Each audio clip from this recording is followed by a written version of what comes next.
Un segundo. A ver, ¿están viendo la presentación? Sí, sí, sí.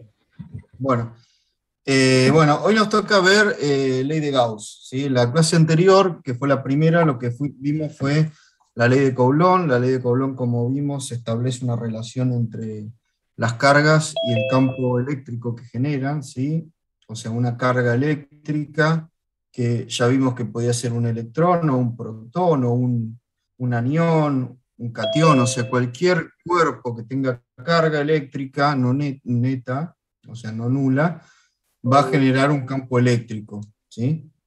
Vimos la forma de ese campo eléctrico, vimos que por convención asumíamos que el campo eléctrico era hacia afuera de las cargas cuando la carga era positiva y era hacia adentro cuando era negativa. Recuerden que eso es una convención. Vimos fotos y experimentos donde claramente se veían las líneas de campo, pero esas flechitas que uno siempre dibuja, porque el campo eléctrico básicamente es un campo de vectores, en realidad no sabemos si van hacia adentro o hacia afuera, si no hay forma de determinarlo, solamente determinar las líneas de campo. Por lo tanto, que sean entrantes o salientes no es más que una convención que nosotros asumimos.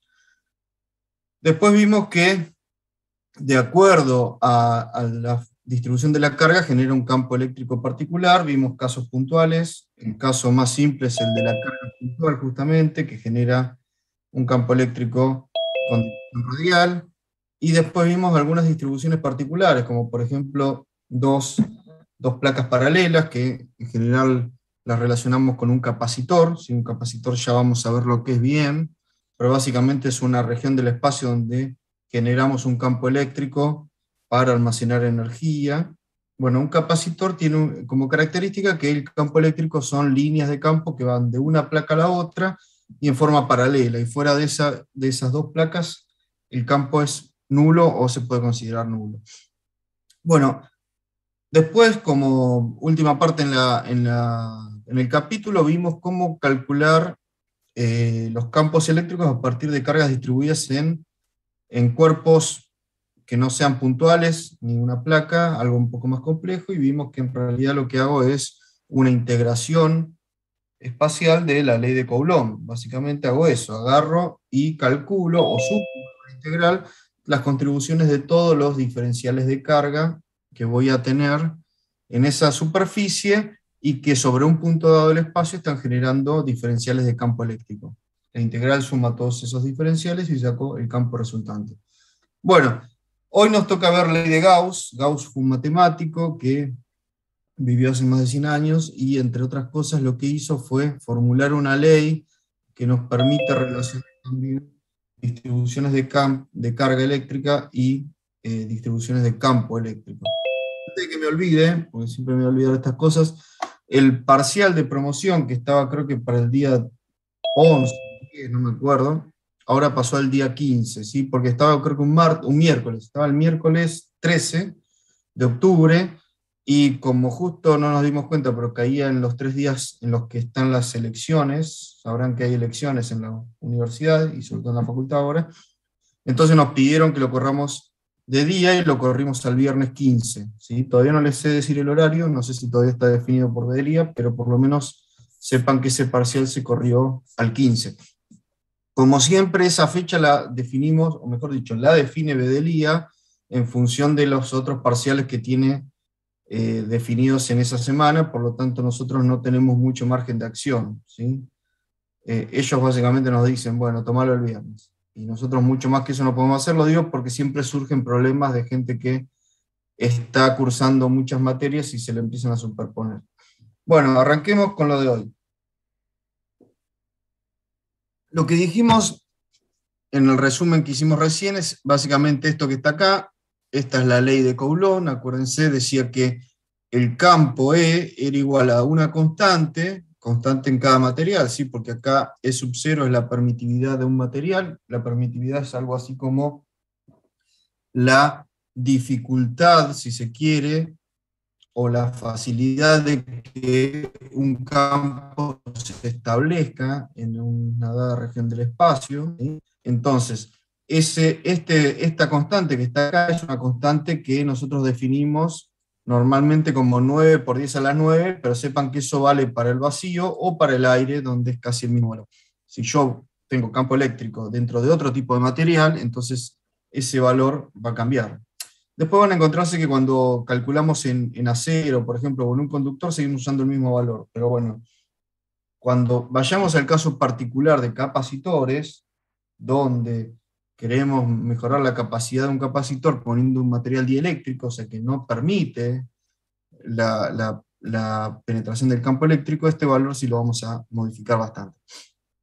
Entonces, la ley de Coulomb decía esto: el campo eléctrico E, fíjense que ahora le pusimos el símbolo de vector, el campo eléctrico E es igual a una constante multiplicado por la carga que produce dicho campo y dividido por la distancia al cuadrado. ¿Sí? O sea que mientras más me aleje, más cae el campo eléctrico producido por la carga Q. Pasando todo esto como una constante K, nos queda esta fórmula bastante sencilla, ¿sí? Esto, como dijimos, viene muy bien para una carga puntual y el cálculo es muy simple. Cuando no se trata de una carga puntual, sino una distribución, hacemos básicamente lo mismo, ponemos la ley de Coulomb, pero en vez de poner una carga total Q, ponemos un diferencial de carga, y todo eso se transforma en una integral. Pero es la misma historia. Bueno, la pregunta que nos hacemos acá es, bueno, sabíamos que dada una distribución de carga podíamos obtener un campo eléctrico. La pregunta que quizás hizo Gauss en su momento fue la contraria. O sea, si se conoce la distribución del campo eléctrico, o sea, yo pudiera ver el campo, las líneas de campo eléctrico que están en el espacio, ¿sería posible obtener una distribución de carga que lo produce? O sea, básicamente se preguntó si el efecto era reversible, o si podía darse que dado A conozca B, pero también que dado B conozca A. Entonces, bueno, a partir de esa pregunta aparecieron una serie de experimentos imaginarios, ¿sí? Imagínense que cuando Gauss formuló todo esto, nada de esto era posible de verse, ni siquiera medirse. Entonces, lo primero que se plantea Gauss es, esperen que voy a centrar un poco en la pantalla, lo primero que se plantea Gauss es distintas situaciones. La primera era, bueno, tomo un cubo ideal, un cubo imaginario en el espacio, no está definido por nada, es imaginario, no existe en realidad, y adentro pongo una carga. Si yo pudiera ver las líneas de campo que atraviesan ese cubo imaginario sin saber lo que hay adentro, yo no sé que hay una carga, solo veo líneas de campo que salen, vería, supongamos, esta distribución. Ahora, si yo pusiera dos cargas, en principio vería el doble de líneas saliendo de esa caja, ¿sí? O sea que vería una proporcionalidad entre carga y líneas. Si en vez de una carga positiva pusiera una negativa, lo que vería son líneas que entran y no que salen, y si pusiera dos, vería más líneas que entran y que salen. O sea que hay una proporcionalidad directa entre las líneas de campo y la carga. Ustedes me van a decir, bueno, eso era obvio porque ya se lo había dicho Coulomb. Bueno, sí, está bien, es un experimento. Entonces, a partir de ahora se plantea, bueno, ¿qué relación hay entre el tamaño de la caja y las líneas de campo? Bueno, esa relación entre tamaño de caja, o sea, superficie de la caja y líneas de campo, es lo que llama flujo de campo, ¿sí? En este caso, flujo de campo eléctrico. ¿Qué es un flujo, básicamente? Y esto sirve para cualquier magnitud, no solamente para un campo.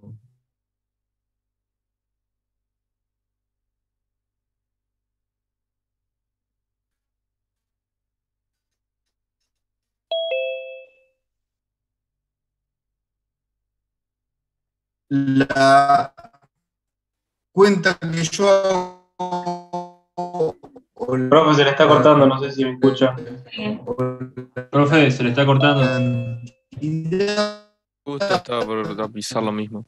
de campo, en este caso campo vector E, por Profe, Recording stopped.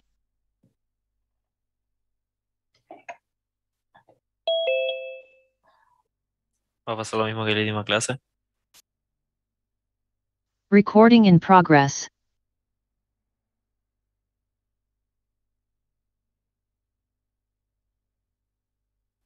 No se le escucha, profe.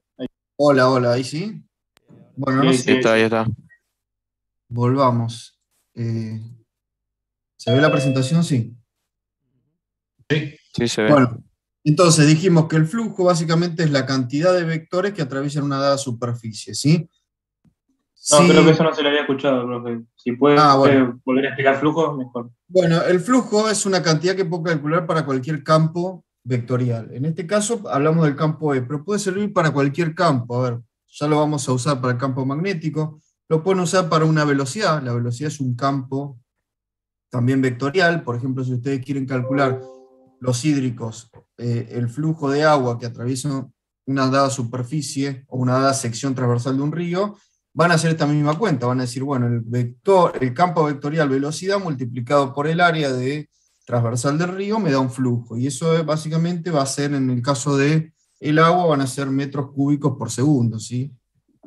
Bueno, acá el flujo eléctrico se calcula como está acá. Es un producto escalar de dos vectores. Acuérdense, el producto escalar de dos vectores da un escalar, por eso se llama así, por eso se llama producto escalar. Y tenemos acá tres situaciones distintas, fíjense. Esta que está acá es cuando el campo vectorial atraviesa en forma normal a la superficie. En ese caso, el flujo es máximo, ¿sí? El ángulo que está acá identificado es cero, entonces acuérdense, el producto escalar, yo lo puedo calcular como el módulo de E por el módulo de A por el coseno del ángulo. El coseno de 0 es 1, por lo tanto, el flujo es máximo, ¿sí? En esta situación el flujo tiene valor máximo. Cuando el campo vectorial y las superficies son perpendiculares, obtengo flujo máximo. Si la superficie está inclinada, fíjense que acá la normal, que es la que identifica la flecha negra, está inclinada a un ángulo θ, entonces el flujo va a ser distinto, va a ser más chico que lo máximo, ¿sí? Va a ser módulo D por módulo de A por el coseno del ángulo, como está escrito acá. Este caso particular que está acá, donde el ángulo es 90 grados, me da coseno de 90, que es 0, por lo tanto flujo nulo, ¿sí? Este caso flujo nulo, este flujo máximo, esto es intermedio, ¿sí? La Profe, forma de calcularlo, sí. y en ese caso, phi sería una función potencial de eso. ¿A qué O te referís? sea, ¿Phi el flujo, decís vos? claro. ¿Función potencial a qué te referís con función potencial? No, pregunto si el phi de E igual, viste eso que dice E igual E por A, Sí. ¿qué sería phi, digamos, en este caso? Este phi es el flujo del campo E. Ah, eso nomás. Este es un ángulo, el que está acá es un ángulo. Sí, perdón, sí, son cosas distintas, ¿sí? Este es el ángulo entre el vector normal y el área, perdón, y el campo, y esto es el resultado de esa cuenta. ¿Sí? Déjeme ver una cosa. Bueno, entonces ya sabemos qué es flujo. Bueno, volvemos al problema o al experimento. ¿Qué pasa si a ese cubo imaginario que yo tomé no le pongo ninguna carga? Bueno, no voy a tener en principio campo, ¿sí? Es lógico pensar que si no hay carga, tampoco habría campo. Bueno, ¿y qué pasa si pongo dos cargas de distinto signo igual magnitud? O sea, más Q y menos Q. Bueno, va a pasar que, según lo que vamos a ver después por Gauss, el flujo de campo E en esa superficie de ese cubo imaginario va a ser nulo. Ustedes me van a decir, bueno, pero donde está la parte de la carga positiva, imagínense que esto no es un cubo, sino que es un rectángulo alargado, de una punta pongo carga positiva y en la otra punta pongo negativa. Por la punta donde está la carga positiva deberían salir líneas de campo, y por donde está la carga negativa deberían entrar. De hecho, eso va a pasar, ¿sí? Lo voy a poder ver. Ahora, Gauss no dijo que eso debería dar flujo nulo, porque a ver, si yo sumo las cargas en el interior de ese cubo me da nula, ¿verdad? Son dos cargas iguales de distintos signos, me da cero. Gauss no dijo, eso te tiene que dar campo eléctrico nulo. Lo que Gauss dijo, y ahora vamos a verlo en una fórmula, es eso te va a dar flujo de campo eléctrico nulo. O sea, ¿qué quiso decir él? Quiso decir que si yo puedo sumar todas las líneas que salen y todas las que entran a ese cubito, me tiene que dar 0. ¿Sí?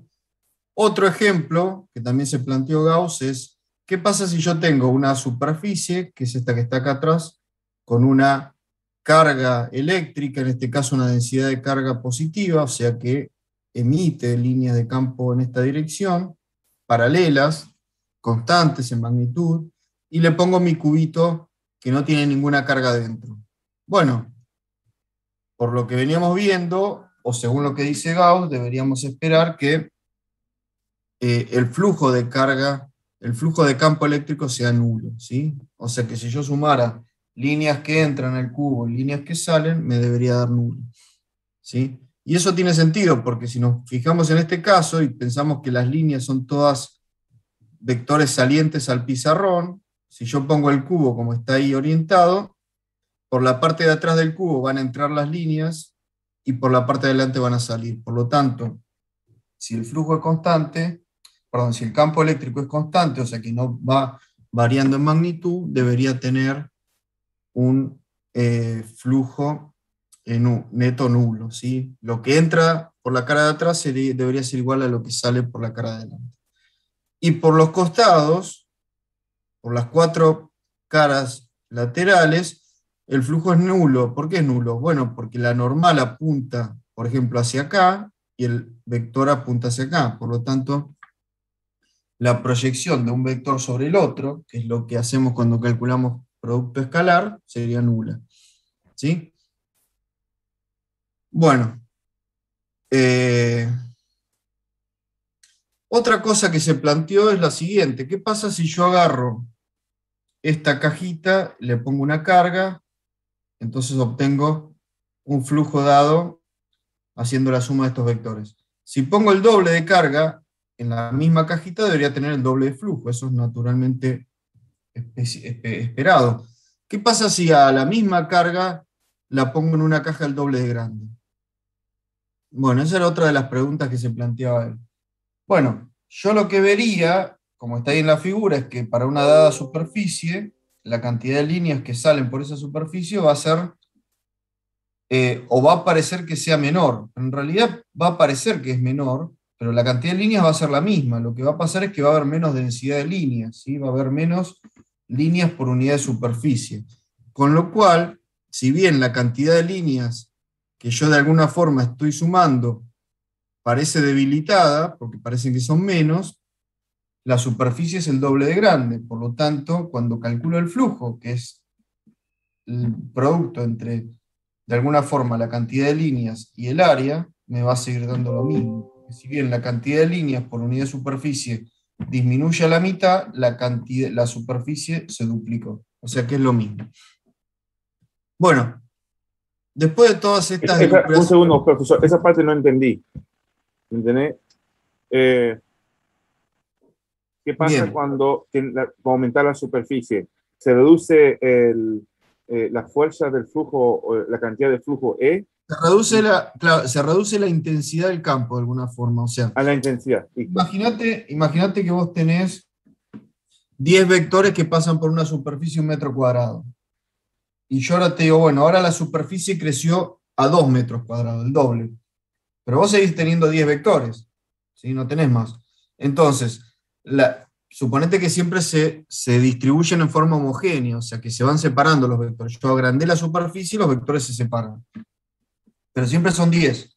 Entonces, la cantidad de vectores no aumentó, pero la superficie sí. Entonces, cuando yo hago la cuenta, fíjate que la cuenta, básicamente, vuelvo para atrás, que yo estoy haciendo, es esta, es una integral de diferencial de área. O sea, si yo agarro ahora esa superficie y la divido en pedacitos, y en cada pedacito le pongo la cantidad de campo que atraviesa ese pedacito y lo sumo, como la cantidad de campo es la misma, pero ahora se tuvo que dividir más para abarcar toda la superficie, se debilitó. El campo pasó a tener una intensidad que es la mitad de la anterior, ¿sí? Pero la superficie se duplicó, entonces una cosa compensó a la otra, ¿se entiende? Entonces, Entendido. Gracias, profesor. bien.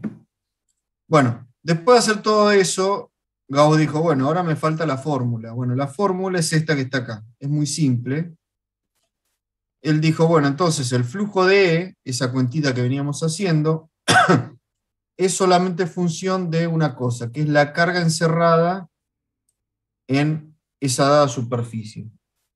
¿Sí? ¿El que dijo, básicamente?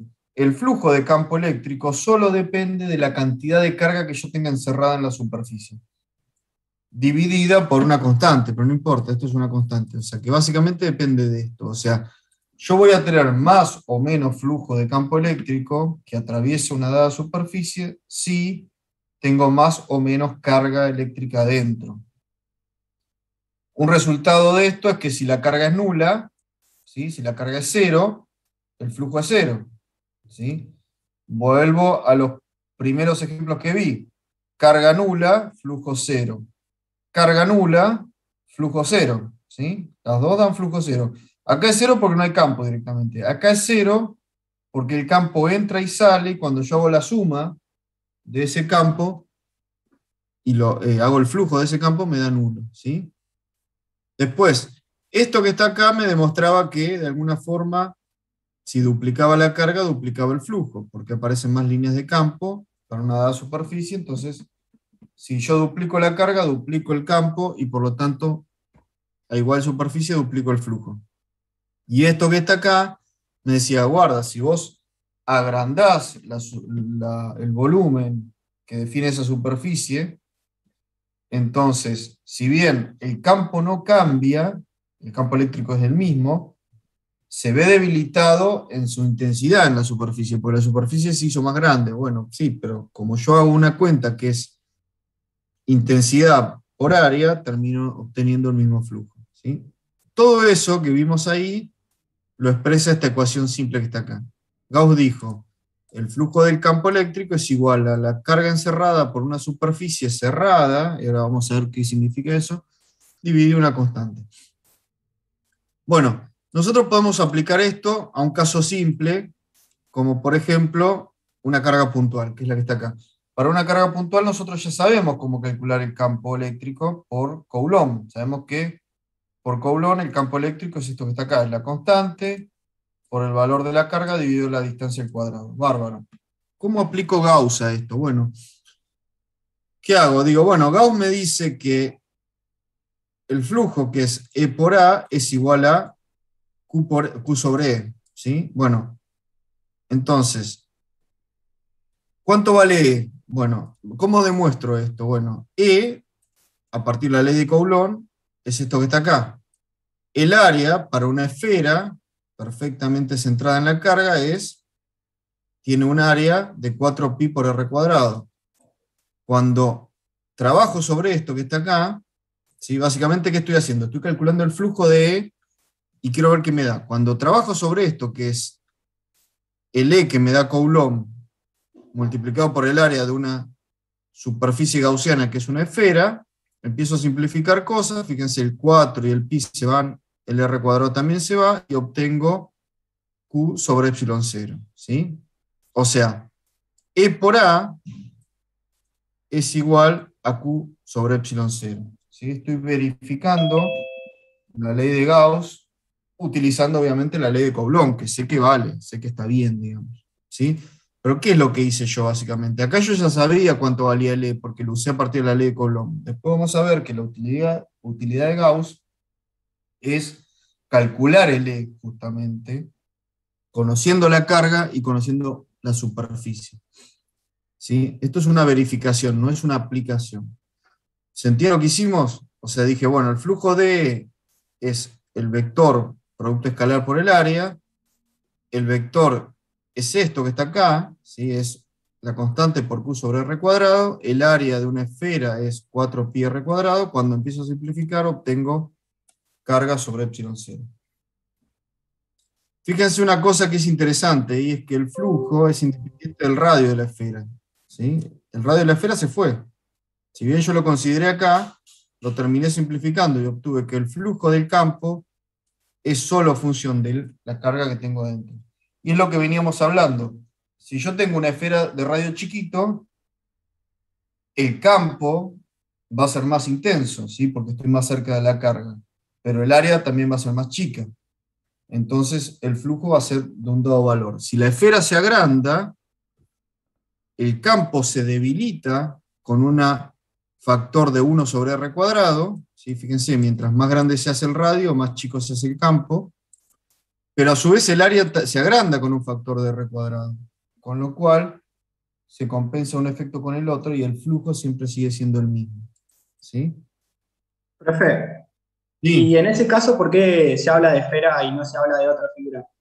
O sea, porque ahí vos simplificaste, digamos, los radios de la esfera y te quedó que es independiente de eso, pero si hablas de otra figura, ¿se usa la misma fórmula? Sí, ahora vamos a eso. O sea, esta fórmula es totalmente general y eso es lo fantástico de la fórmula, que me está diciendo, no importa, porque fíjense que acá no hay ninguna información de la superficie gaussiana esa que yo defino. Dice, no importa la forma de la superficie que vos tomes, la única condición que te pido es que sea cerrada, que es una superficie cerrada, o sea que encierra un volumen. Si esa superficie encierra una carga Q, entonces el flujo del campo eléctrico a través de esa superficie es Q sobre epsilon 0. Eso es lo que dice Gauss. Acá lo probamos para la esfera. Bueno, ¿qué pasa si tengo algo más complicado? Supongamos que tengo esto que está acá. Acá estaba la esfera original, ya vimos que se cumplía para esa esfera, que era fácil calcular el flujo, es Q sobre epsilon 0. ¿Qué pasa si en vez de esta esfera simple tomo cualquier cosa? Tomo esta cosa que está acá, que no tiene forma de nada, que es cerrada, o sea que yo tengo superficie que envuelve a la carga, no hay aberturas, ¿sí? No está rota la superficie, está totalmente cerrada, y quiero hacer la misma cuenta. Bueno, me va a dar lo mismo, justamente, me va a dar que el valor del campo, del flujo eléctrico, es Q sobre epsilon 0. Bueno, ustedes dirán, bueno, te tengo que creer, y más o menos, sí, si quieren lo pueden demostrar matemáticamente, no hay problema. Si no quieren hacerlo, me pueden creer, pero acá tengo una forma de mostrarlo en 2D, ¿sí? Como porque, a ver, acá está la demostración, o de dónde partiría una demostración en 3D. Donde yo diría, bueno, esta era la superficie que está acá, la de la esfera perfecta. Yo en realidad no tengo esto, sino que tengo esta otra de acá arriba.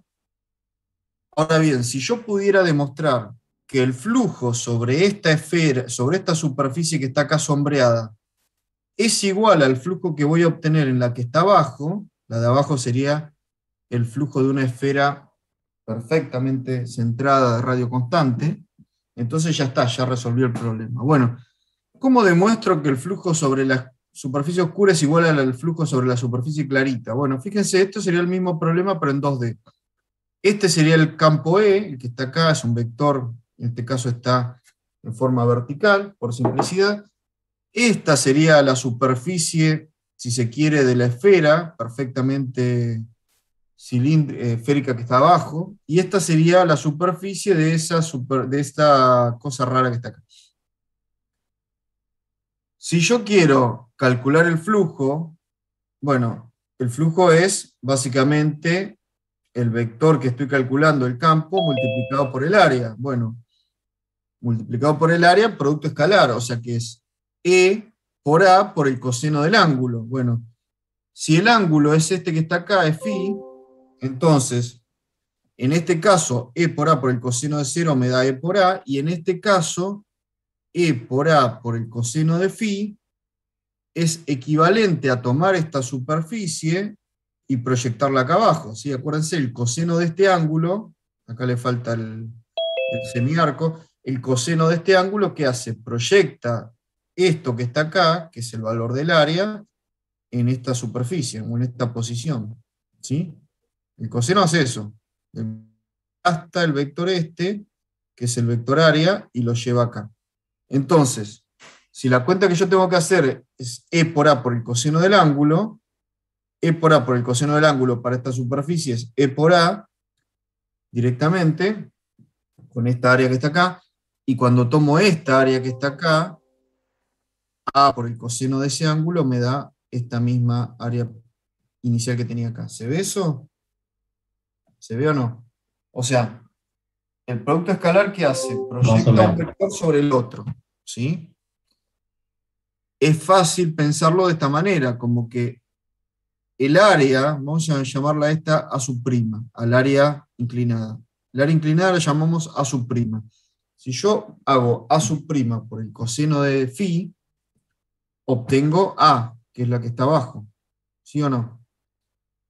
Digan que sí, porque si no los reviento. Esto Sí. es geometría básica. ¿Sí?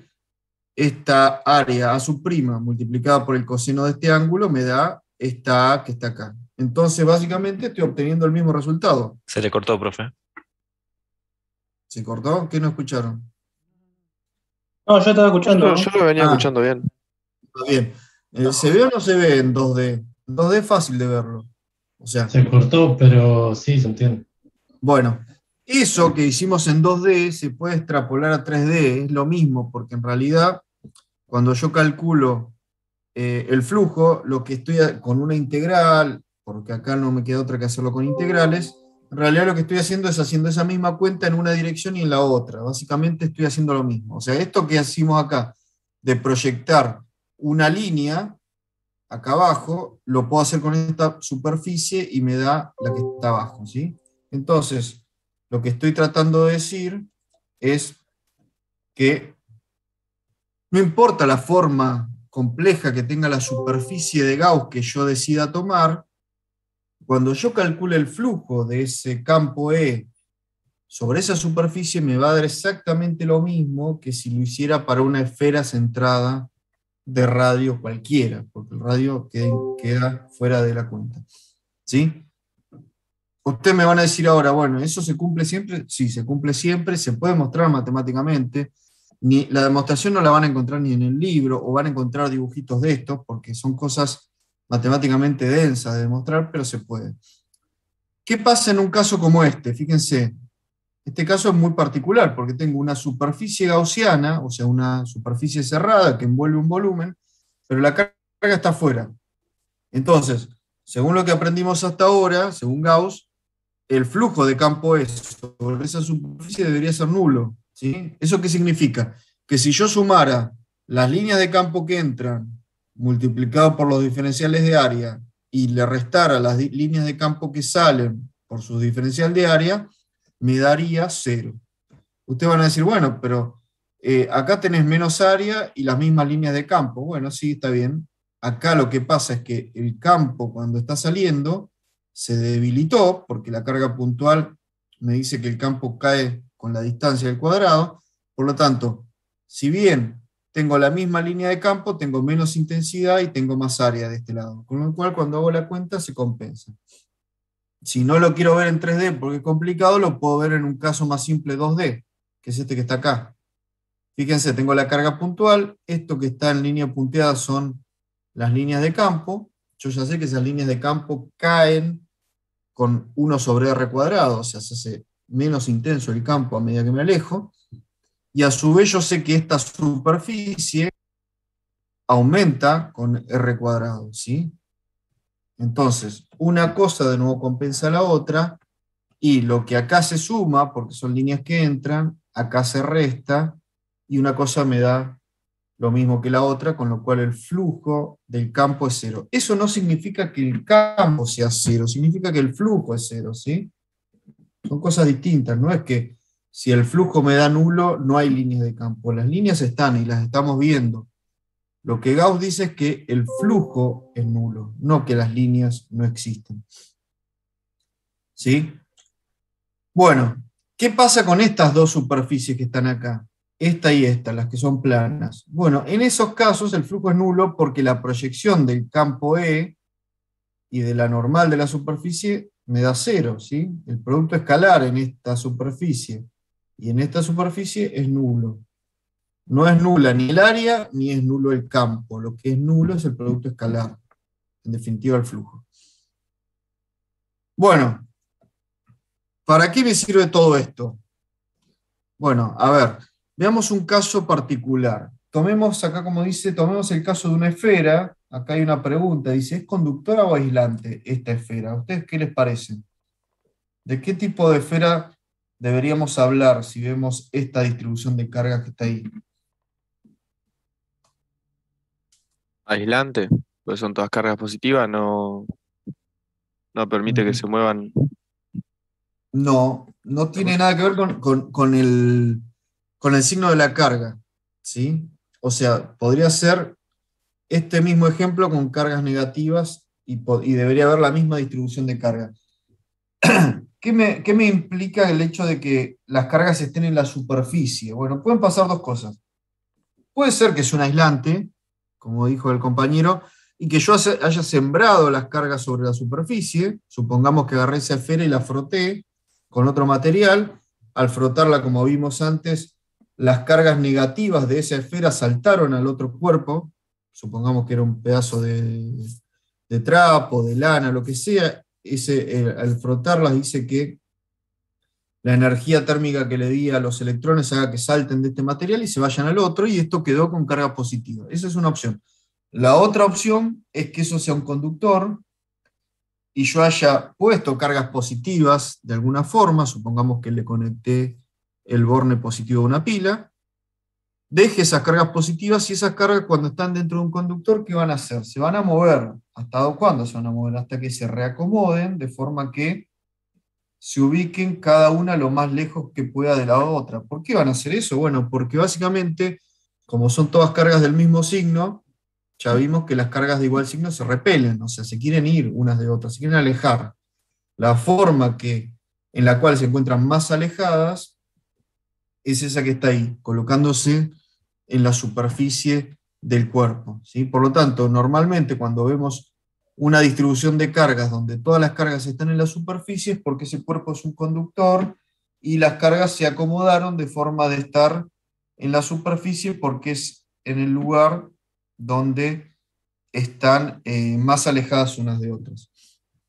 Bueno, si yo quiero aplicar la ley de Gauss a esto, ¿qué tengo que hacer? Bueno, tengo que elegir una superficie gaussiana, calcular el flujo en esa superficie y decir que ese flujo es igual a la carga encerrada dividido la constante.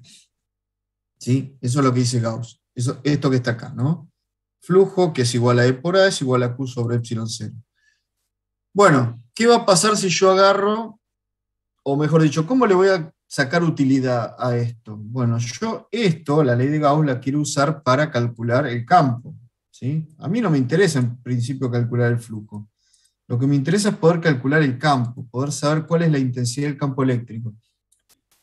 Entonces, ¿cuándo resulta útil la ley de Gauss? Cuando yo tengo una distribución de carga tal que yo podría imponerle una superficie gaussiana donde el campo sobre esa superficie sea constante. Si el campo es constante, yo puedo despejar de acá el área, o sea, pasar el área de este lado y calcular el valor de E. ¿Sí? ¿Por qué? Porque si el campo es constante, lo que antes era una integral, vuelvo un cacho para atrás, a ver dónde está la fórmula. ¿Dónde está la fórmula? No, me olvidé poner la fórmula. Bueno, no importa, después viene más adelante. Si el campo es constante, a ver si está por acá.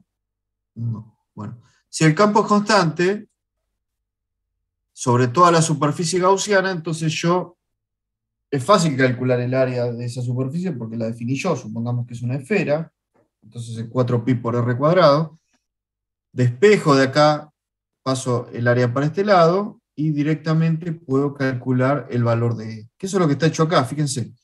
Supongamos que tengo este cuerpo, le impongo una esfera, que es mi superficie gaussiana, de radio R chiquito. Fíjense que acá hay dos superficies típicas, o dos superficies posibles, una a R chiquita igual a 2R y una a R chiquita igual a 3R. ¿Cómo puedo calcular el campo acá? Bueno, esta superficie, o esta esfera que está acá, si bien no está dibujada completa, como está centrada, me permite pensar que la solución, o sea, el campo eléctrico sobre esa superficie, es igual, no importa de qué lado mire la superficie. O sea, ustedes ya habrán escuchado que una esfera es un cuerpo isotrópico. ¿Qué significa eso? Que yo, si miro a la esfera de frente, veo una esfera, o veo un disco de última. Si doy vuelta a la esfera, sigo viendo una esfera. Si la giro, sigo viendo una esfera. O sea que siempre veo lo mismo.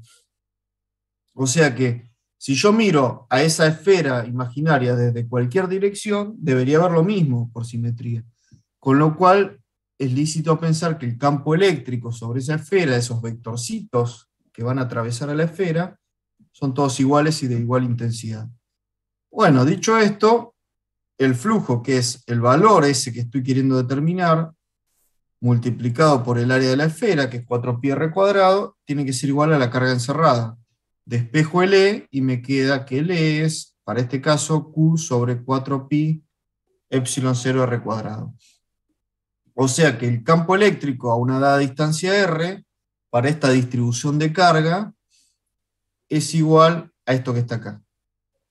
Si ustedes lo miran un poco, van a decir, che, pero eso es lo mismo que hubiera calculado si toda la carga hubiera estado concentrada en este punto. Sí, es cierto, es así, da eso. ¿Y cómo puede ser que dé lo mismo si está toda la carga en este punto que si está distribuida en esta esfera en forma homogénea? Bueno, lo mismo nos pasa con la gravedad. ¿Qué hacemos cuando hacemos cálculos del peso de un cuerpo? Asumimos, para los fines prácticos, cuando hacemos cálculos gravitatorios, que toda la masa de la Tierra está concentrada en el centro de la Tierra. No hacemos un cálculo, supongamos que tenemos un satélite orbitando alrededor de la Tierra. No tomamos diferenciales de área en toda la esfera y hacemos y aplicamos la ley universal de Newton sobre cada diferencial de masa. Lo que hacemos es decir, la masa está concentrada en el centro y hay una única fuerza que asume que la masa está en ese punto y calculo el valor de la fuerza. Acá es lo mismo, da lo mismo, ¿sí? Da lo mismo pensar que toda la carga está en este punto o que está distribuida acá, en esta esfera. Siempre y cuando la distribución sea la de una esfera, ¿bien? Bueno, esa es una ¿Le hago aplicación... una pregunta, profesor, puede ser? Sí, Entonces, el flujo, que a veces lo comparamos con un circuito de agua, va en el interior y el campo se manifiesta en el exterior. A medida que el radio sea mayor, el campo tiende a desaparecer y el sí. campo adentro de la esfera es cero. Bueno, ¿Está sí, bien esto que digo?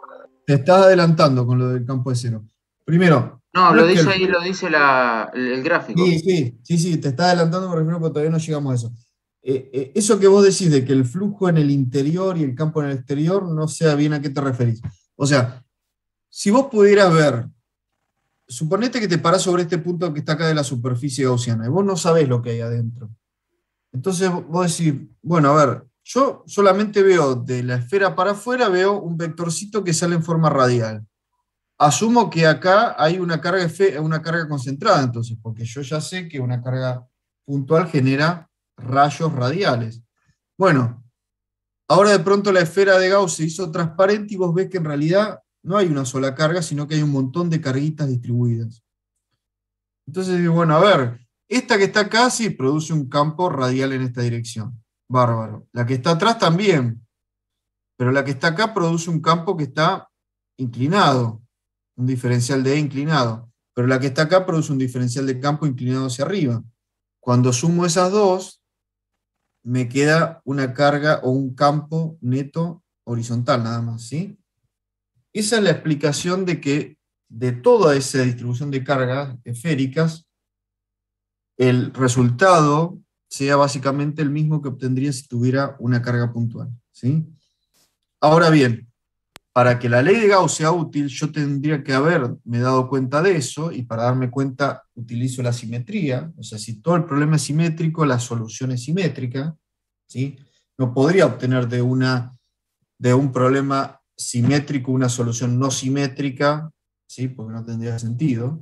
Entonces, bueno, como el problema es simétrico, lo que yo veo en ese punto es lo mismo que le pasa a cualquier punto de la superficie. Con lo cual, el campo E es igual en toda la superficie, con lo cual el flujo del campo E no es otra cosa que el valor de ese campo E que estoy queriendo calcular multiplicado por el área de la superficie. Y eso por Gauss es igual a la carga encerrada en esa superficie por epsilon 0, ¿sí? Esa es la idea. Cuando yo hago esa cuenta para distintos radios me da esto que está acá, que es exactamente igual a lo que obtengo para una carga puntual.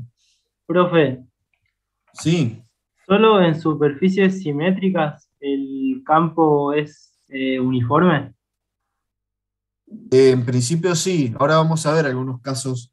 No son muchos los casos donde puedo hacer puedo aplicar el Gauss en forma simple. Si bien Gauss es totalmente general, como ya vimos, para cualquier superficie, a los fines de hacer cálculos analíticos simples, como los que hacemos nosotros, solo voy a poder considerarlo sobre algunas superficies particulares. Por ejemplo, una esfera donde tenga carga uniforme adentro o carga simétrica adentro, un cilindro, ¿sí? Hay algunas pocas posibilidades que las vamos a ir viendo. Otro tema que es interesante acá es lo siguiente, bueno, ¿y qué pasa con el campo adentro? ¿Sí? Porque adentro no dijimos nada. Bueno, adentro también puedo usar Gauss. Tomo una superficie gaussiana, por ejemplo esta que estoy dibujando con el mouse, y cuando yo miro la superficie que estoy dibujando, digo, pero ahí no hay ninguna carga encerrada, por lo tanto el flujo es nulo. Bueno, está bien, Gauss dijo que era nulo, es nulo. ¿Cómo puedo garantizarme que es nulo, que flujo nulo equivale a campo nulo? Bueno, por simetría, de nuevo. O sea, Gauss me dice, mira, si en tu superficie gaussiana no encerraste ninguna carga, entonces el flujo es nulo. Bárbaro. Ahora bien, como el problema es simétrico, porque yo tomo una esfera perfectamente centrada, el problema es simétrico, por lo tanto, si el flujo me dio nulo, pero el área de esa esfera no es nula, porque el área existe, es un valor, entonces no queda otra que el campo sea nulo, ¿sí? Entonces, de esta forma llegamos a la conclusión de que en un problema como este, dentro de este material, el campo eléctrico es nulo, ¿sí? Gauss nos dice, el flujo es nulo porque no hay cargas encerradas.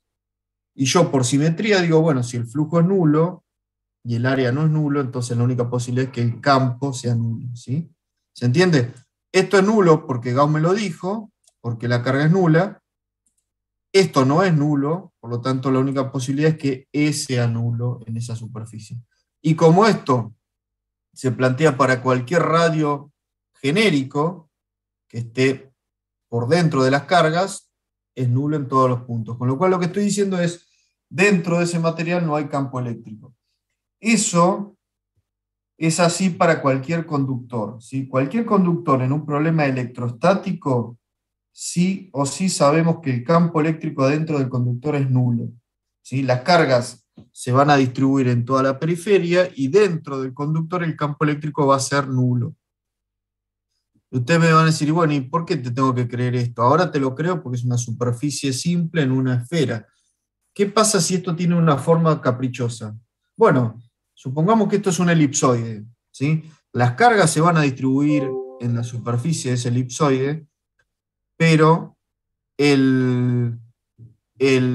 cuando yo tome el campo o quiera medir el campo eléctrico dentro de ese volumen definido por ese elipsoide, que es un material conductor, me va a dar nulo. ¿Y por qué me tiene que dar nulo? Porque si no fuera nulo, cualquier carga que está ahí adentro de ese material se movería. Y ustedes van a decir, pero no hay más cargas. Sí, en un metal la cantidad de cargas es casi infinita, porque las cargas que se mueven son los electrones. Entonces, si yo en un metal tengo campo eléctrico, se empiezan a mover los electrones, ¿sí? Entonces, y en electrostática las cargas no se mueven. Una vez que se acomodó, no se mueven más. Y la única forma de que no se sigan moviendo es que en el interior del material el campo sea nulo. Porque si no fuera nulo, seguiría teniendo un movimiento continuo de cargas, ¿sí? Que harían que no fuera un problema electrostático, ¿sí? Entonces recuerden, material conductor, electrostática, campo eléctrico en el interior, nulo, ¿sí? Lo pueden demostrar con un ejemplo simple como este, pero tienen que saber que va a valer para cualquier forma que tenga ese conductor, siempre y cuando estemos en electrostática, ¿sí? Profe, Sí, ¿y si en el campo tenés cargas negativas también? es lo mismo, no importa el signo, acuérdense que los signos son convenciones para nosotros. En Ajá. realidad el hecho de que acá tenga cargas positivas, ¿qué implicó? Que alguien vino y le quitó electrones a este material, por lo tanto quedaron átomos con carga positiva, ¿sí? ¿Está?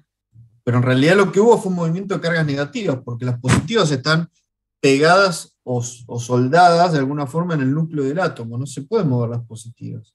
yo lo que puedo hacer es retirar negativas y de esa forma queda una carga positiva neta. Bueno, otro ejemplo es este que está acá. Fíjense, el que teníamos antes era el caso, por ejemplo, de un conductor, ¿sí? Este es el caso de un no conductor, ¿sí? Un aislante.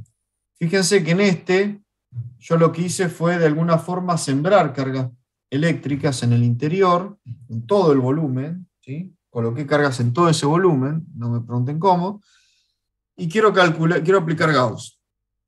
Entonces digo, bueno, a ver, el material es el que está definido en el verde.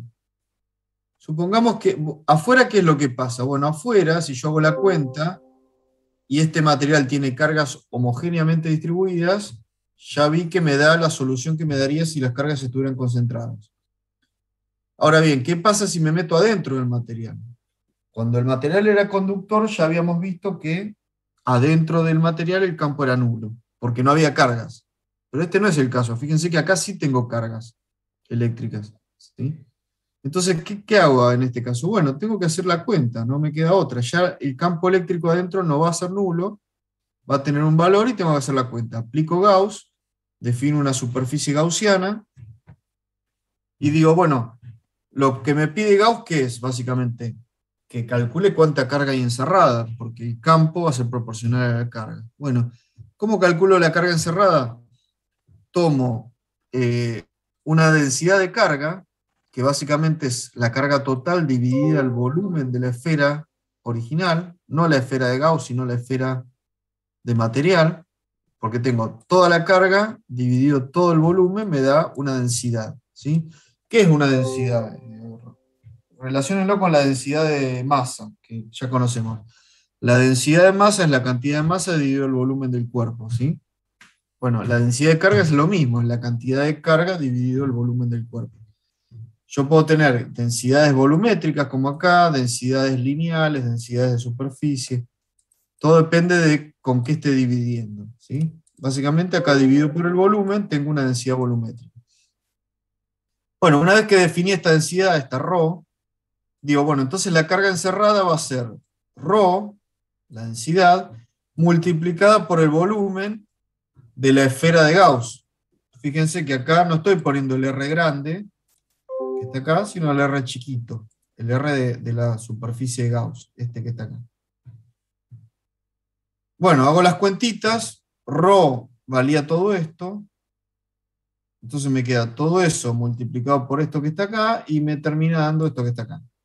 ¿Sí? Fíjense, la carga encerrada es la carga original multiplicado por R chiquito sobre R grande al cubo. Si miro esto, digo, bueno, entonces si R vale R, si R chiquito vale R grande, esto me da 1, y Q encerrada es la Q total. Verifica, perfecto. Si R chiquito vale 0, la carga tiene que ser 0, ¿verdad? Bueno, y eso también se verifica, o sea que la función está bien armada. Bueno, una vez que tengo esto, la Q encerrada, aplico Gauss. ¿Gauss qué me dice? Que el flujo de E, que es E por A, es igual a Q encerrada sobre epsilon 0.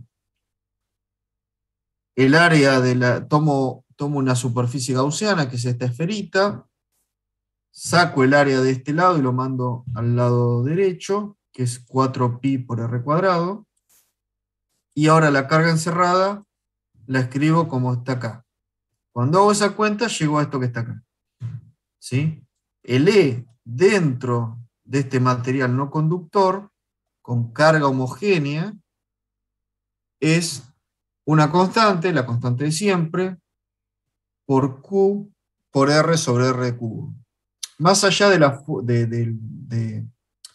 expresión, de cuánto me da el resultado, que no es en sí lo importante, lo que quiero resaltar acá es que todo esto es una constante, fíjense, Q es una constante, R mayúscula también, y todo esto también, multiplicado por R chiquita, que es variable. Lo que obtengo es esta función lineal que está acá.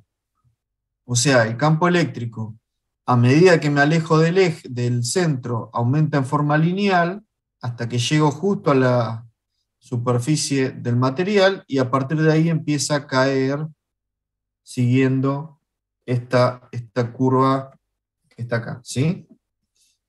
Entonces, más allá de nuevo, más allá de las cuentas, más allá de la fórmula, rescato dos cosas. En el caso inicial rescato que cuando tengo un conductor, o cuando tengo, en este caso, una carga distribuida en la periferia, pero que es típica de un conductor, el campo cae de esta manera fuera del conductor y es nulo adentro, ¿sí?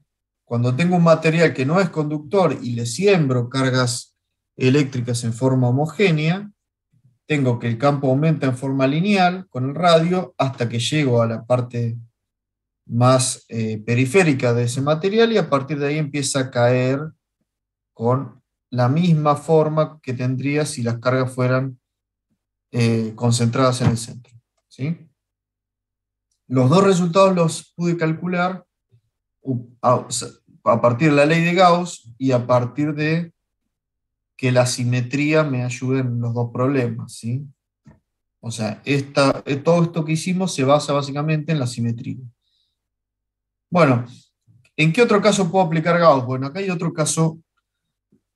Nosotros ya habíamos visto en la clase pasada cómo tenía que hacer para calcular el campo eléctrico cuando tenía una distribución de carga lineal como esta, ¿sí? Esto supongamos que es un material, puede ser un material no conductor, sobre el cual siembro cargas positivas o retiro cargas negativas, como lo quieran ver, y quiero calcular el campo eléctrico que produce.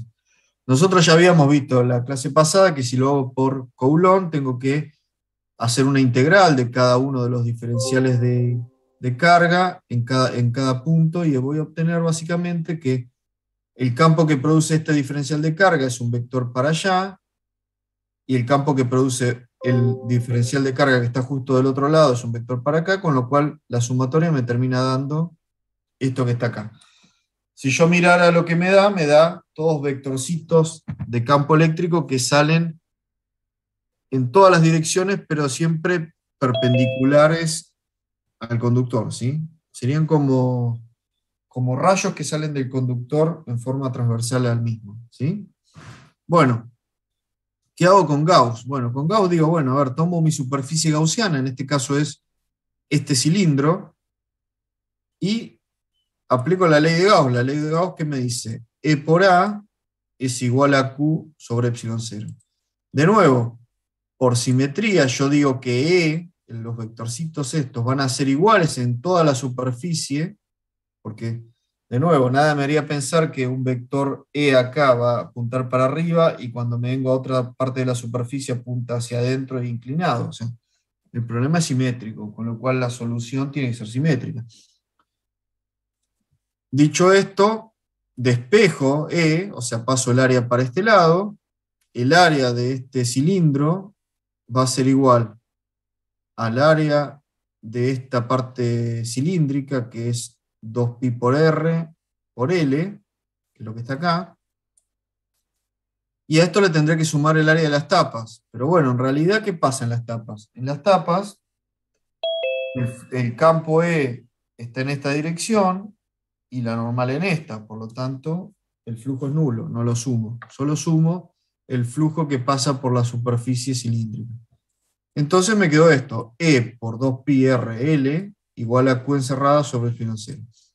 ¿Cuánto vale Q encerrada? Bueno, de nuevo, saco una distribución de carga, en este caso lineal, que la calculo como la carga dividida la longitud, reemplazo eso acá, o sea, este cilindro encierra una cantidad de carga que es proporcional a la carga total, pero también a la longitud. Esa proporción, ¿cómo la escribo? Como lambda, que es la densidad de carga lineal multiplicada por la longitud. Reemplazo todo esto, fíjense que la L se va y me queda esta expresión que está acá, que solo es función de R, ¿sí? Del radio chiquitito de mi superficie gaussiana. O sea, ¿qué me dice esta ecuación? Me dice, no depende de L, lo cual es lógico, o sea, esto vale lo mismo, el campo vale lo mismo si el alambre fuera infinitamente largo que si fuera cortito, solo depende de R, ¿sí? De la distancia hacia el alambre. Entonces, de esta forma simple, fíjense que en 2 pasos yo calculé el campo E generado por esa distribución lineal de carga, que si yo lo hubiera tenido que hacer con Coulomb, tendría que haber hecho una integral, que ya vimos en la clase pasada, que es bastante pesadito. Bueno, este que está acá es otra posibilidad de aplicar Gauss. Este es el caso que ya vimos del capacitor. ¿Sí? En el capacitor tengo una placa que la cargo con carga positiva y otra con carga negativa. Entonces, de las cargas positivas van a nacer líneas de campo que van a ir hacia las negativas y se va a formar esta distribución de campo eléctrico. En el interior van a ser todas líneas paralelas, y en el exterior, si bien van a aparecer algunas líneas que van a querer ir del positivo al negativo, tomando estas curvas que están acá, a los fines prácticos, mi modelo idealizado va a ser este que está acá, donde voy a considerar que solo hay campo eléctrico en el interior. Bueno, ¿cómo aplico Gauss acá para poder calcular la intensidad de ese campo? Bueno, lo que voy a hacer es tomar estas especies de cilindritos, acá no se nota, parecen que son cubitos, rectángulos, pero en realidad son cilindritos, o de última son cubos, no hay problema, pero es que son 3-dimensionales, ¿sí? No son planos. ¿Por qué? ¿Por qué no son planos? Porque yo estoy haciendo una integral de un flujo, o sea, un flujo requiere una superficie, no una línea, ¿sí? Entonces, para poder calcular el flujo, aplicar Gauss, tengo que tener una superficie. No podría tener acá un rectángulo y calcular el flujo sobre esta línea, porque eso no tendría sentido, ya no sería un flujo. Entonces, tomo estos cilindritos que están dibujados acá, y fíjense una cosa, si yo tomara el cilindrito S2 o el S3, yo vería que este cilindrito no encierra ninguna carga. Fíjense que está hecho a propósito para que la carga quede justo afuera, porque la carga va a estar en la superficie y no va a estar de este lado, va a estar de este lado. ¿Por qué va a estar de este lado y no de este lado? A ver qué les parece a ustedes. ¿Por qué en estas dos placas que tienen dimensiones acá, yo dibujé carga solamente en la cara interna y no puse cargas en la cara externa? Porque es hacia donde se ven atraídas las cargas. Claro, exacto, porque las cargas positivas de alguna forma se van a ver atraídas por las negativas que están del otro lado. Entonces, eso va a hacer que las positivas se quieran ir lo más posible hacia este lado y lo más posible es pegarse contra esta superficie. Y lo mismo les va a pasar a las de este lado, ¿sí? Acuérdense, las cargas se van a querer mover porque es un conductor, tratando de irse hacia donde están las cargas del otro signo. Bueno, van a tener un límite porque no van a poder saltar la superficie, van a quedar pegadas contra la superficie. De este lado, en consecuencia, no va a haber cargas, ¿sí? Profe, y en el caso de que se agregue una placa, digamos, negativa del lado de los positivos, ahí sí se movería. De este lado, claro. Sí, aparecería como un doble capacitor, quedarían placas, cargas positivas de un lado y del otro. Entonces, tomando esta S2 o esta S3, no tengo carga encerrada, con lo cual Gauss me dice, bueno, si no tenés carga encerrada, el flujo es nulo. Bárbaro. Bueno, demostrémoslo, porque yo en realidad no me interesa calcular el flujo, me interesa calcular el campo. Entonces digo, bueno, el flujo de E, que es E por A, es la suma de los flujos en cada una de las caritas de este cilindro, ¿sí? Entonces voy a tener el flujo de E por esta cara, el flujo de E por esta cara y el flujo de E por esta cara que está acá. Ahora bien, si yo tuviera flujo de E por esta cara, tendría que tener flujo por esta. Pero yo ya demostré acá que, o sea, no demostré, asumí que afuera del capacitor no tengo campo eléctrico, por lo tanto sobre esta cara el flujo es nulo, ¿sí? Porque yo dije, es nulo, o sea, ustedes van a decir, bueno, pero vos lo dijiste, bueno, pero en un experimento nosotros podemos ver que las líneas de campo son muy intensas acá y muy poco intensas acá, con lo cual asumo que acá no hay nada, ¿sí? Entonces el flujo acá es nulo, perfecto, en esta cara es nulo. Acá que podría tener campo eléctrico, no nulo, pero en realidad, por la forma que toma el campo, sería perpendicular a la superficie, con lo cual sería nulo igual el flujo.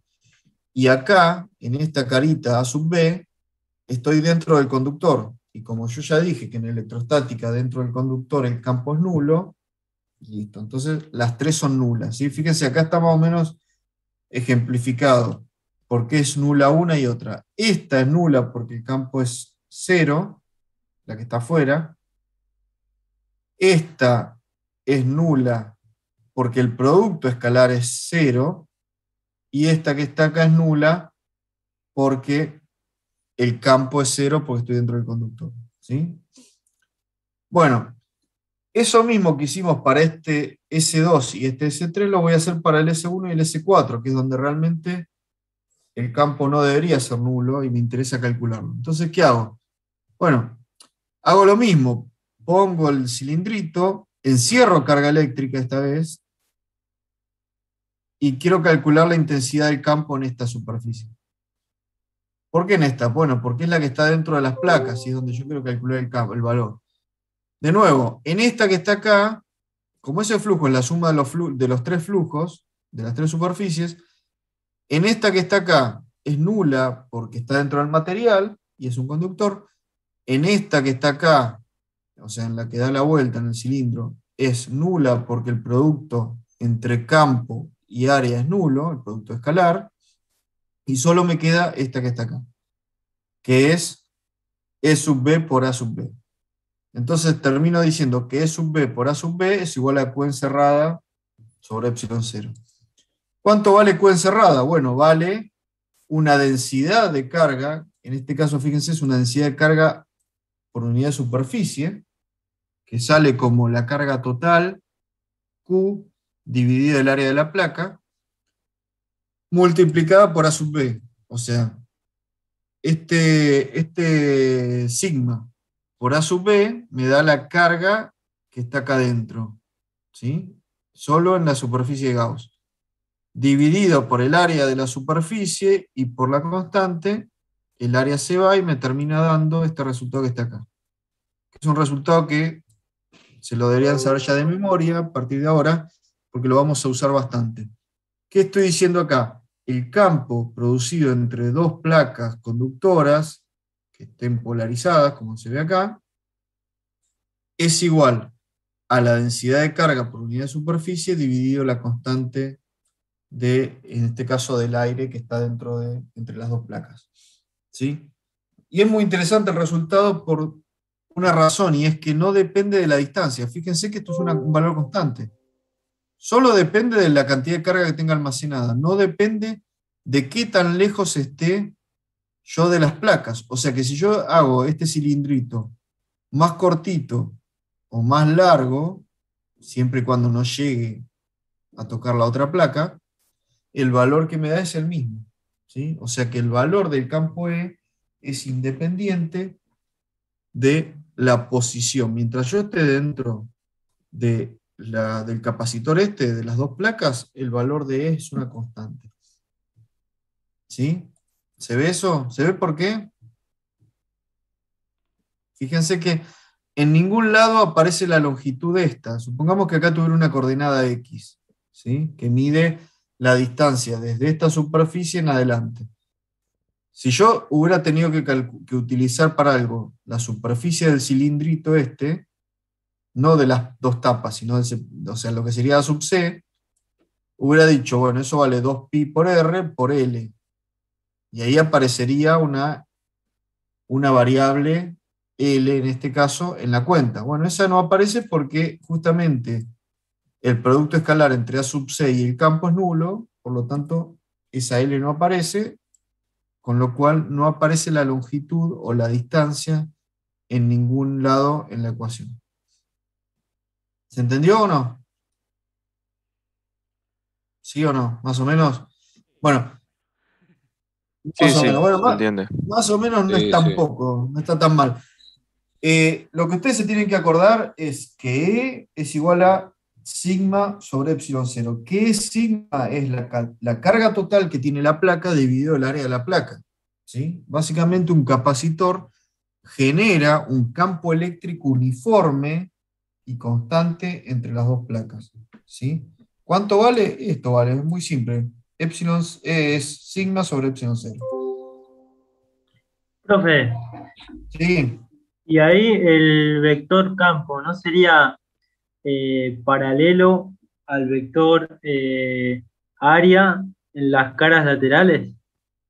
En esta y en esta sí. Por eso la cuenta que hago es muy, muy simple.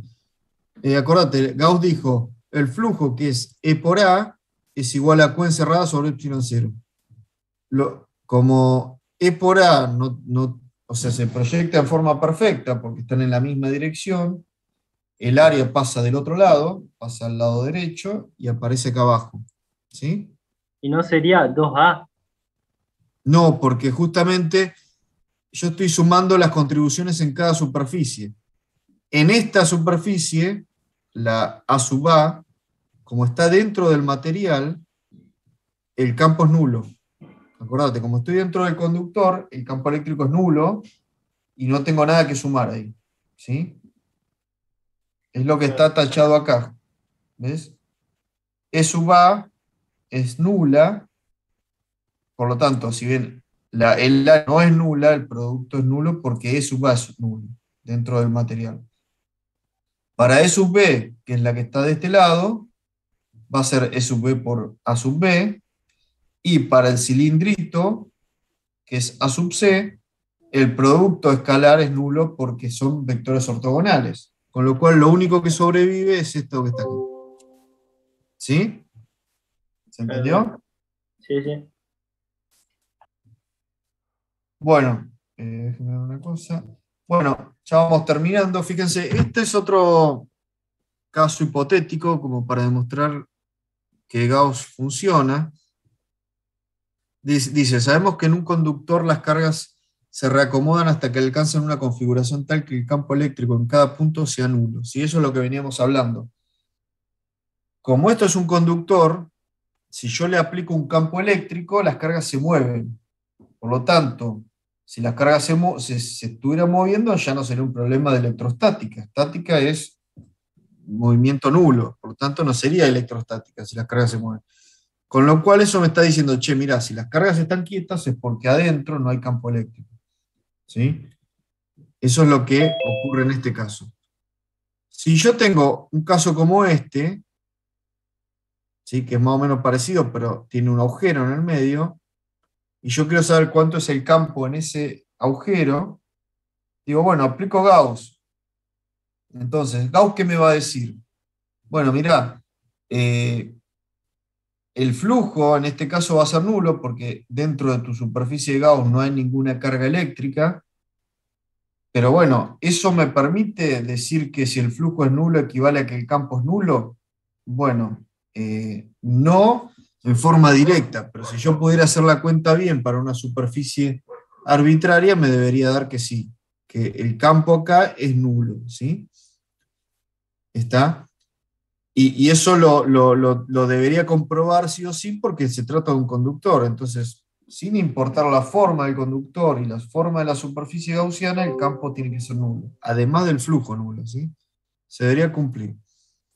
Bueno, ¿qué pasa si a este caso que está acá le agrego una carga en el medio ahí?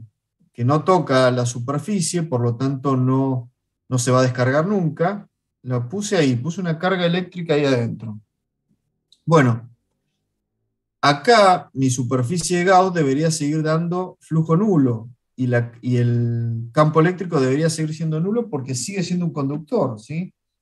De nuevo, si el problema es electrostático, el campo debería ser nulo. ¿Qué es lo que ocurre para que eso se cumpla y para que la ley de Gauss no se rompa? Bueno, lo que va a pasar es que esta carga positiva que yo puse acá en el medio va a atraer cargas negativas a esta superficie, que se van a pegar a la superficie esta que está acá, y entonces la carga neta va a ser nula. Si la carga neta es nula, el flujo es nulo, y de alguna forma puedo demostrar que el campo sigue siendo nulo. ¿Sí? Entonces, Lo que pasa en este caso es que las cargas interiores, estas, que estaban ahí, que se pueden mover porque son electrones libres, se reacomodan de forma de ser atraídas por esta carga positiva hasta que la carga neta en esta superficie de Gauss me dé 0. ¿Sí? Fíjense que no es caprichoso que la cantidad de crucecitas, o sea, de cargas positivas que quedaron acá afuera, aumentó. De este caso a este caso aumentó. ¿Por qué? Porque estas cargas negativas no son otra cosa que cargas que estaban acá y se movieron hacia el interior, con lo cual dejaron más positivo en la periferia de este cuerpo. ¿Sí?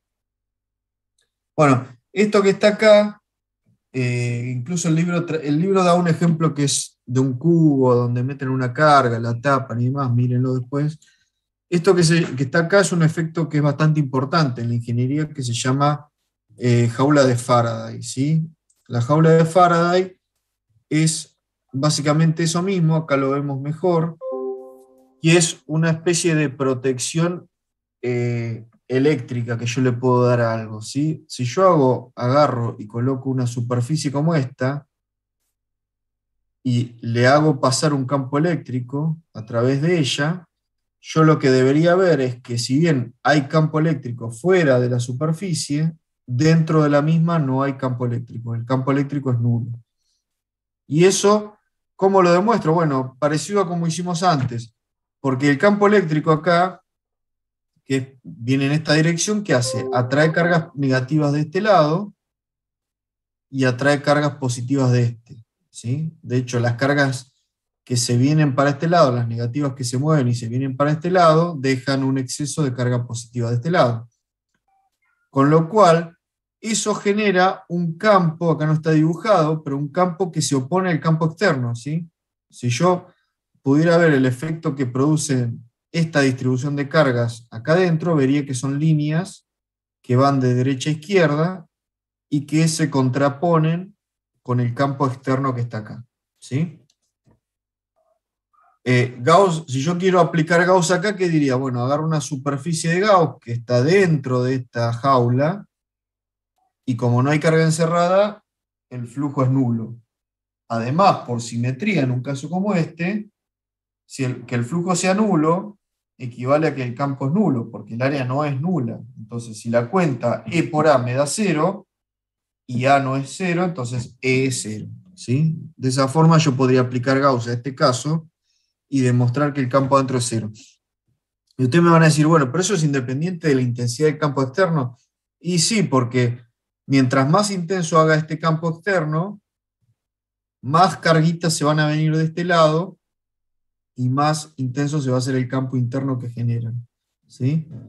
Entonces, si yo pudiera ver los dos campos por separado, vería que acá atraviesa el campo externo este volumen, pero cuando le sumo el campo producido por las cargas que se reacomodaron, ese campo neto es nulo.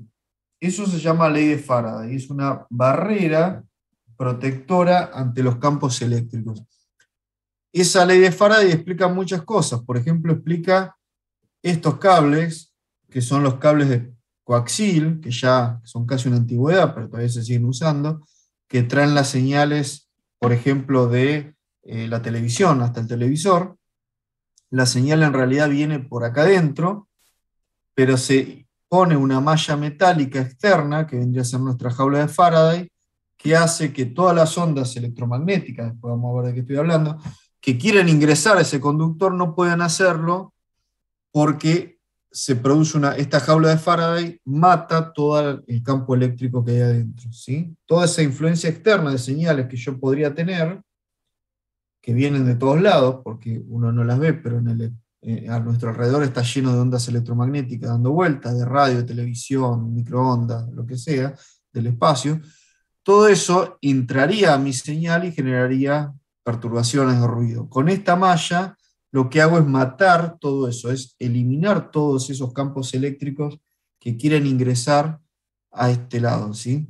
Eso lo hago con esta malla, no lo hago con esto que es un aislante eléctrico, lo hago con esto que es una jaula de Faraday. La jaula de Faraday también explica por qué cuando cae un rayo de un avión, la gente que está dentro no se electrocuta, ¿sí? Porque el avión es un cuerpo metálico que hace las veces de jaula de Faraday, impidiendo que el campo eléctrico lo atraviese por su interior. Lo mismo pasa acá, fíjense, esta persona recibe una descarga muy alta, acá hay decenas de miles de voltios, que llegan hasta su jaula de Faraday, pero después no ingresan, no lo atraviesan a él, no van de una punta a la otra, sino que se canalizan por este conductor y a él adentro no le pasa absolutamente nada. ¿Sí? Entonces, eso que está ahí es una protección contra los campos eléctricos. Y se puede explicar o se puede calcular o demostrar a partir de la ley de Gauss. Bueno, acá termina la presentación de este tema. ¿Tienen dudas, preguntas? Te hago una consulta. Sí. Cuando cae un rayo, dicen que uno de los lugares más seguros es el auto, dentro del interior de un auto. Sí. Porque Es está cierto, aislado. Porque está aislado no por es- las cubiertas. No es porque esté aislado, sino por el hecho de que justamente No tiene. es una jaula de Faraday, ¿sí? O Claro. sea, el rayo puede caer al auto, puede moverse por la superficie metálica del auto, pero adentro del auto no pasa nada, y vos estás adentro. ¿Sí? No es porque esté aislado del piso, porque el rayo de hecho llegó hasta el auto, Sí. y lo que hace que esté aislado del piso es que el rayo no termine en el piso. ¿Porque el rayo qué hace? Sí. El rayo busca el piso, ¿sí? Por eso cae en los lugares altos, porque Exacto. los lugares altos le dan un camino preferencial para llegar más rápido al piso.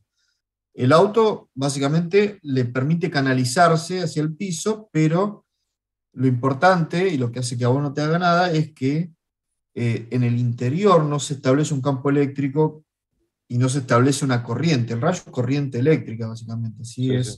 Es una corriente muy intensa que atraviesa el aire, ¿sí? El aire se ioniza. Cuando yo impongo una diferencia de potencial tan alta, rompo de alguna forma la estructura del aire, que es una estructura aislante, el aire es aislante, pero si yo le impongo un potencial muy alto, ese aislante se rompe, como le pasa a cualquier aislante, y se produce una descarga eléctrica, una corriente. Bueno, cuando entra en el auto, pasa eso, se va a mover por la periferia, pero nunca va a atravesarte a vos, ¿sí?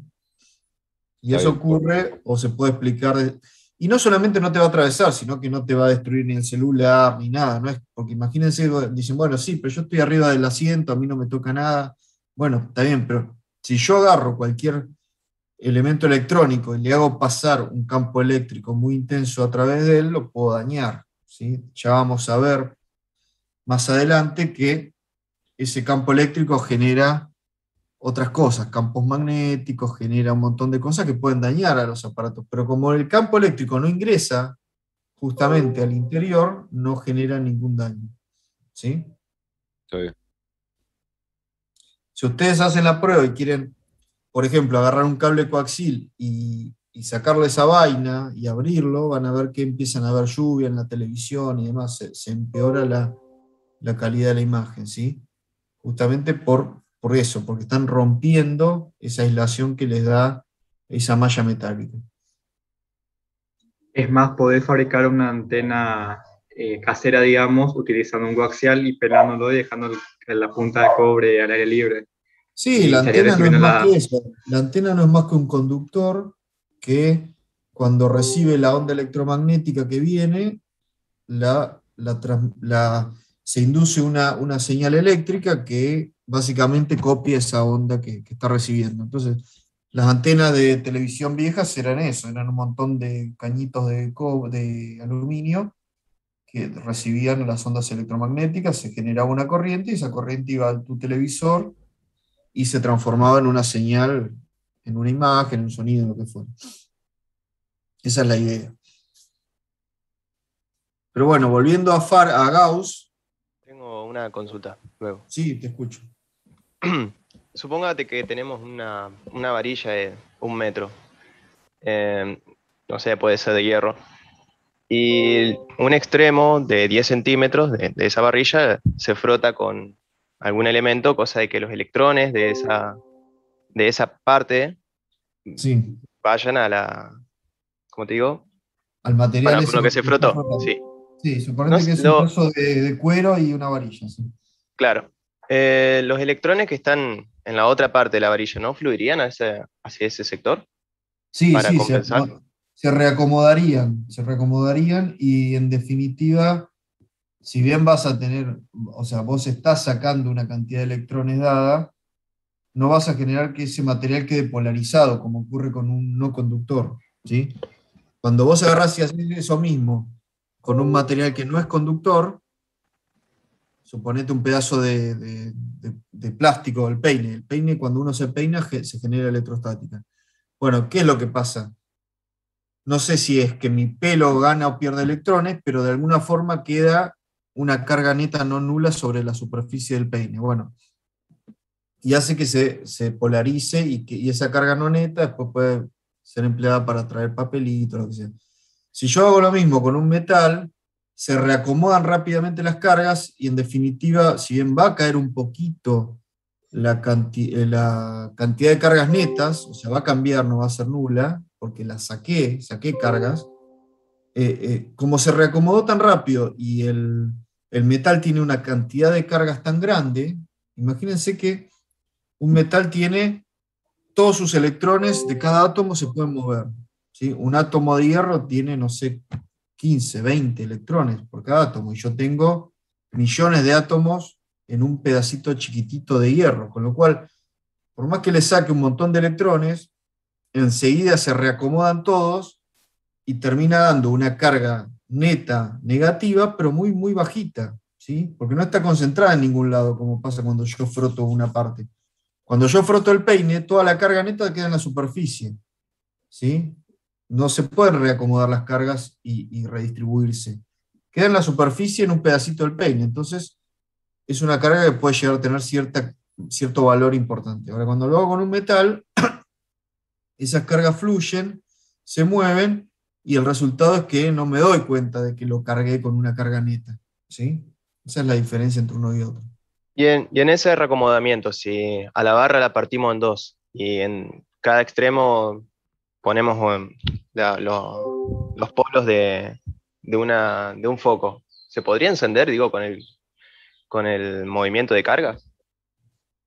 No le darías tiempo, o sea, digamos, a ver, vamos a pensarlo así. Suponete que vos tenés dos materiales, de un lado frotás uno y del otro lado no. Básicamente eso está diciendo. Claro. Vos le estás sacando electrones a uno y tendrían que migrar del otro lado y pasar por ese foco, y en definitiva debería haber una corriente eléctrica, debería, no sé si encenderse, pero podría llegar a medir una corriente, puede ser, sí. Ahora, una vez que dejas de frotar, se volverían a reacomodar para que quede todo homogéneo, ¿sí? Porque lo que va a pasar es lo mismo que estás planteando, es lo mismo que si yo le pusiera una batería, ¿sí? O una pila. Una pila, lo vamos a ver más adelante, una pila que hace, le impone a los electrones libres un campo eléctrico y hace que se muevan, genera una corriente a través de imponer un campo eléctrico. Si yo retiro la pila, ese campo desaparece y por lo tanto los electrones dejan de moverse, ¿sí? Básicamente pasa eso. Bueno, acá lo mismo, la frotación haría eso.